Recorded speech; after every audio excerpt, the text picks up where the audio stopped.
Thank you for joining us today. My name is Michaela Vrazdova, and I'm a senior associate at Scott Legal PC. Today, we are going to spend some time and we will talk about how to obtain an EB-5 investment green card. So a few things before we get started. So Scott Legal is a full-service immigration law firm, and we assist individuals pursuing various types of visas and green cards.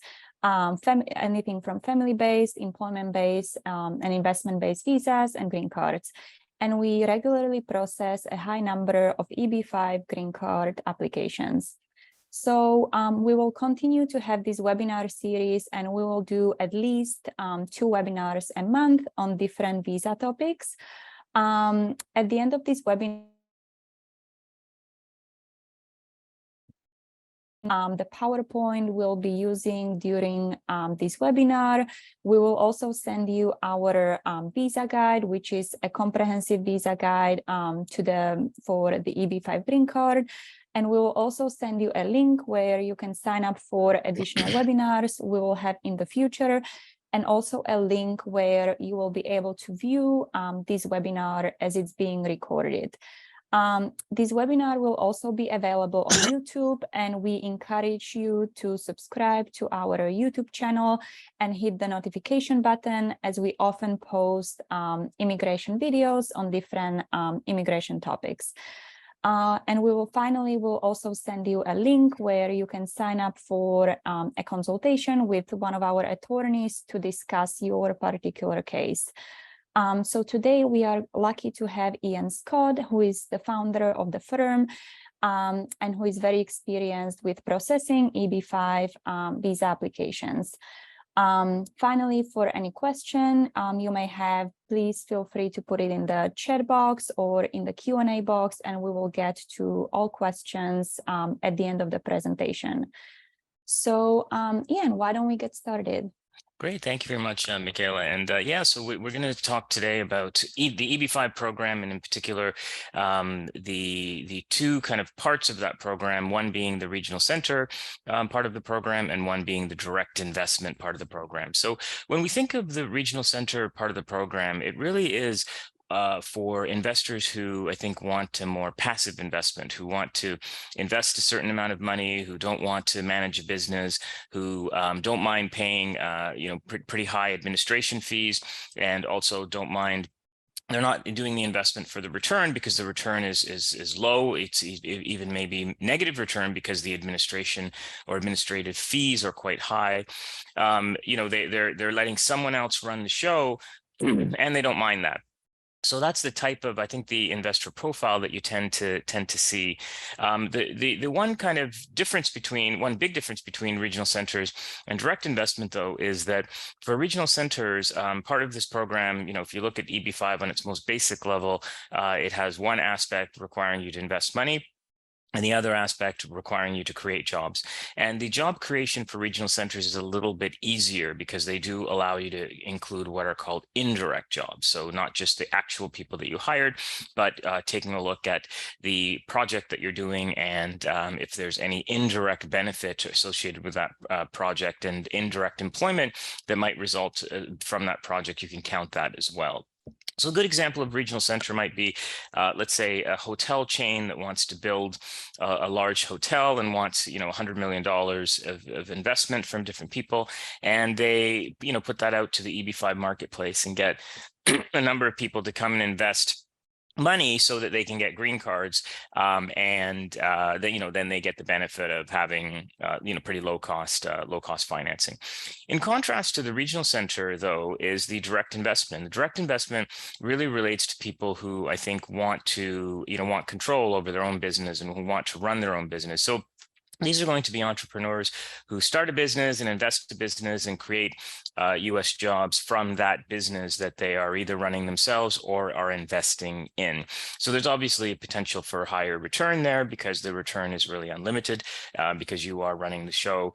And the other kind of thing is that this particular program, it's set in stone in the law, so it's not subject to reauthorization, whereas the regional center program is subject to reauthorization every period of time. So we saw this a year and a half ago where the regional center program didn't in fact get authorized, and it lay dormant for quite some time, whereas that can't happen to the direct investment program. Now, the other kind of thing is that, you know, a lot of people who would do direct EB-5 investment, they're people who have E2 visas, and then they're doing moving from an E2 visa, which is a non-immigrant visa for entrepreneurs, and then moving to an EB-5. And a lot of the time, you know, when investment is made in the E2 visa business, some of that money can be used towards the investment for EB-5. So as we go through the presentation, we're going to talk about different, you know, different things to consider when you are moving from E2 to EB-5. Okay, so the crux of the EB-5 requirement. So the key thing to think about with EB-5 is that it requires investment. So it's either going to require 800,000 or 1,050,000, and you're going to be investing in what's called a new commercial enterprise. Now, that's not brand new. That can be any enterprise that existed after 1990. I believe it's November of 1990. You are investing in the business. So purchasing a business is not going to work, because when you purchase a business, you're giving the seller the money and they might be using it to go do different things, but that's not investing in the actual business. But you could, for example, purchase 50% of a business and put the money into the business, and that could qualify for an EB-5 investment. So the key first requirement is 800,000, investing 800,000 or 1,050,000. And the reason there are those two numbers, the different numbers, is because you can invest a lower amount if your business is located in what's called a targeted employment area or a rural area. So targeted employment area can be something where the unemployment rate is 50%, 1.5 times the national average. So right now the unemployment rate's around 3-point-something%. So you take 1.5 times that, and if you were in a region where the unemployment rate was that or higher, then you would be eligible to invest the 800,000. And now the U.S. government is the sole body that can determine whether something is in what's called this TEA area. And then a rural area is just going to be defined by, kind of the population. But of course, you wouldn't be able to qualify if you were in some type of urban setting. So when you're looking at the investment amount, they are very particular with respect to what can be included. So you couldn't spend money on, for example, legal fees or administrative fees, like when you're investing in a regional center, and let's say the administration fee is $30,000 or $50,000, that amount couldn't be included. You'd have to invest that in addition to the money, the 800,000 or the 1,050,000 that you're investing. So something to keep in mind. The investment can be made over time. So the money invested doesn't have to be made all at once. You can invest over time. So you could make 8 separate $100,000 investments, and that would not be a problem at all. And the other thing to kind of keep in mind is retained earnings is an investment. So is not investment. So let's say that you had a E2 business, and the E2 business made $2 million in 1 year. And then let's say you had profit of $1.5 million, and then you just kept on spending that money in the next year. That's not investment. That's just revenue being spent on business. The investment has to be your personal investment coming from your personal funds in order to count. So that's something to keep in mind. One of the other big aspects of EB-5, and this happens whether you're doing the EB-5 regional center or whether you're doing the direct investment, is something called source of funds. So the government makes you prove that the funds that you're investing have come from a legitimate source, and that is quite an extensive exercise. So you are really almost providing an audit of where the money came from, both a tracing of the funds and an explanation with documentation of the funds. And this can usually be a very extensive part of the actual exercise. And the investment does have to be some type of equity investment. So you couldn't just kind of loan money and have a debt instrument or something like that. It can be a limited partnership unit. It can be a membership unit. It can be a share. But there's no set amount that you have to own. You can own like a fraction of a percent even.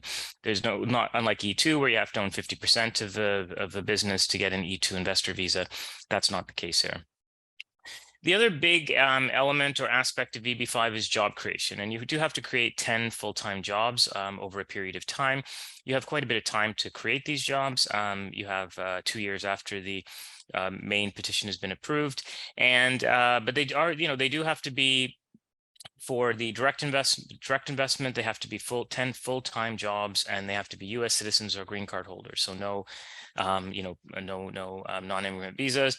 Also, no part-time jobs.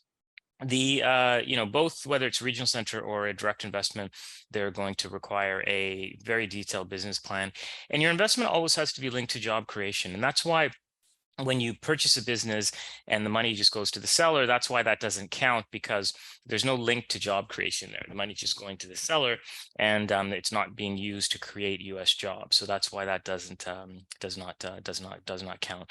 And it is very important to kind of document the people, because they do have to be full-time and they have to be qualified workers. So if someone gave you a false green card and said, I'm legal to work here or something, and they weren't, then that that would be a problem. So then, in terms of the petitions that are filed, we file 3 petitions. One is an I-526 petition, which is kind of the petition that says I spent the money and I'm going to be able to create the jobs. The next is is an I-485 petition, and that's if the person is in the United States.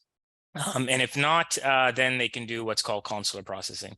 And the final petition is an I-829. So after the green card's been approved, 2 years later, they have to file an I-829 petition. So that's, that's something to remove the conditions and to show that you have, in fact, actually created the 10 full-time jobs. The one kind of thing to think about, so in terms of really great thing that happened during the year, was that the I-485 petition in the past, you couldn't file that when until the I-526 has been approved. But that's a big change. That in March of 2022, they made that change where if you're in the United States, you can actually file the I-485 petition concurrently. And that gives you a host of benefits, because you could actually stay in the United States while the petition is being adjudicated. You can file for travel authorization. You can file for work authorization. All significant benefits, and really, and especially given that the I-526 petition takes quite a while to be approved. It could take 3 to 4 years for that to be approved. So in all of that time, you are actually able to stay in the United States, work, and travel. So that's something, a recent change that was a very positive one. So just to kind of go back and remember, I mentioned that the program was reauthorized. The regional center program requires reauthorization. So this was a big problem in 2021, where it was supposed to be reauthorized, and then it was expiring at the end of June.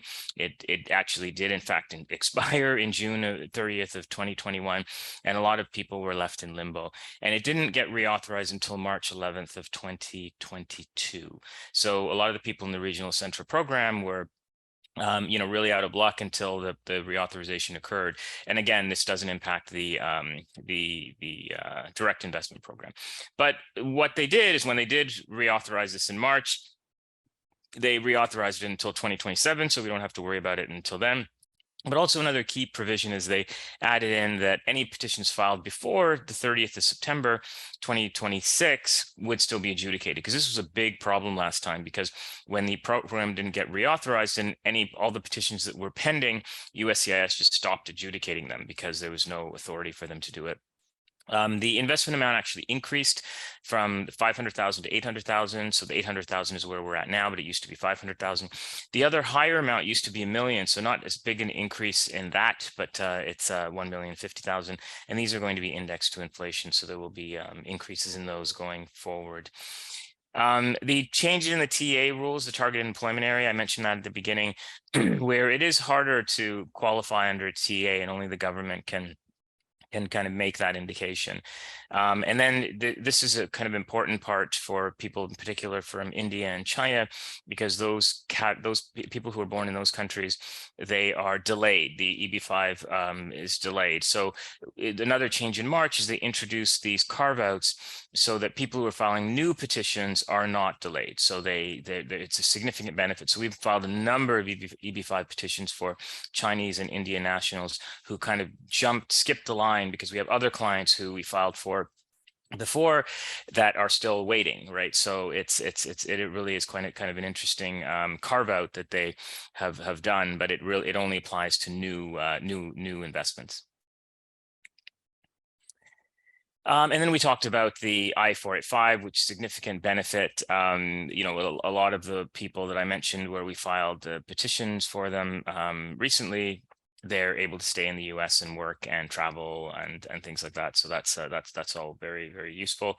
The other change was that the government before just said that you only had to prove where the 800,000, for example, came from. But now they're saying you also have to prove where the you know, where the administrative fees came from as well. So and then there was a clarification of loans and gifts. There was always this kind of push to kind of say that, well, if it's a gift, it can only be from an immediate family member, but they didn't go there with that. And the rules really just stayed the same, that the loan or gift could be from anyone. It obviously has to be a legitimate loan or a legitimate gift, but can be from anyone. And then they made some other changes to kind of take into account this idea that if a regional center fails, then maybe the person can move to another regional center or something like that. Because there could be, like before, there could be, you know, let's say there was some tornado that destroyed the regional center. Before, the investor would have been just out of luck, right? There was no kind of provision in the law to say, well, you know, you can move to another project or something like that. But it was an attempt to give some remedy if there was something beyond the investor's control that happened that allows them still to take part in the program. So the other kind of thing to keep in mind, especially if you're looking at EB-5 direct investment, is the fact that the investment does have to be at risk. So you can't just, you know, kind of take $800,000 and put it in a business bank account and leave it there. That wouldn't work for the purposes of EB-5. And, you know, that really what you have to do is you have to either have commitments, contracts, hire employees, like really commitments to show that you, or spend the money, you know, really commitments to show that you have actually you know, moved along to spending the money and committing the money. So that's something to keep in mind. Loans are permitted for EB-5 investments. They can be unsecured loans, they can be secured loans, as long as they're secured against your personal assets. The loans can't be secured against the business or the business assets. If you are getting a gift for EB-5, you want to make sure that you know, whoever's giving you the gift has paid the gift tax and followed whatever the local jurisdiction is with respect to that. We talked about purchasing a business as well, that generally under EB-5, it's not permitted. What you'd have to do is if you purchased a business and gave the money to the seller, then you'd have to invest another 800,000 or 1,050,000 into that business for that same business to count kind of as EB-5. You know, as we said, there's no kind of requirement of what you own. It can be 1%, fraction of a percent even, and there can be no kind of guaranteed return. So even when, you know, you can't invest in a regional center that says, oh, I'm going to 100% give you your money back. It is an investment just like any other investment.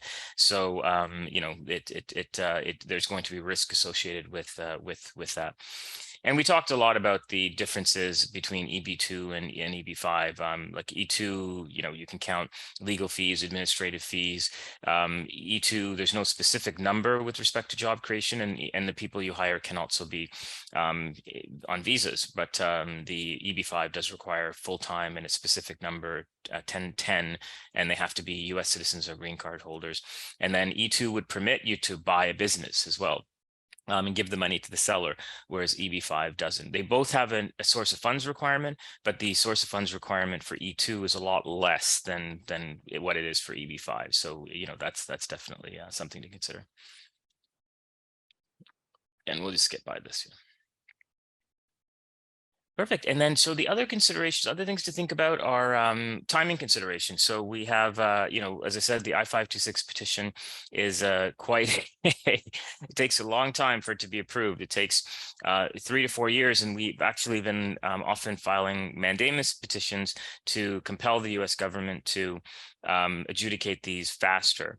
And then we talked about the country-specific quotas, in particular, India and China right now are delayed. However, if you do qualify under one of the carve-outs, then you know, then you would be able to qualify. You would be able to qualify there. So you know, you have to plan all this out very carefully, because you have to have some underlying status while you're here, right? So if you are here, and now if you're here and your category is current, then you can certainly file an I-485, and that gives you some underlying status. But even with that, you would have to wait until the travel and work authorization was approved before you started either traveling or working, and that could take 8 months to a year to be approved. So and then the EB-5 is a green card, so you do have to kind of give some consideration to you know, kind of if you're on some kind of non-immigrant visa, and then just making sure that you're in compliance with the non-immigrant visa when if you did plan on leaving the country, or let's say that you had to file some type of extension to maintain underlying status or work authority. All of those require consideration and analysis before you make any decision. A lot of people do parallel green card strategies where they might file. We have one person, we did an EB-5 direct, and she was approved, but she's also likely eligible for a national interest waiver.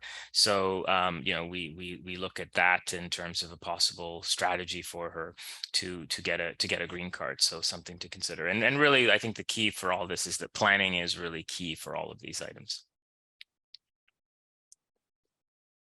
Perfect. So I don't think we have any questions. So thank you so much, Ian, for Excellent. great presentation. And thank you everyone for joining us today. Perfect. No, thank you very much, Michaela. Okay, take care. Bye-bye. Thanks. Bye.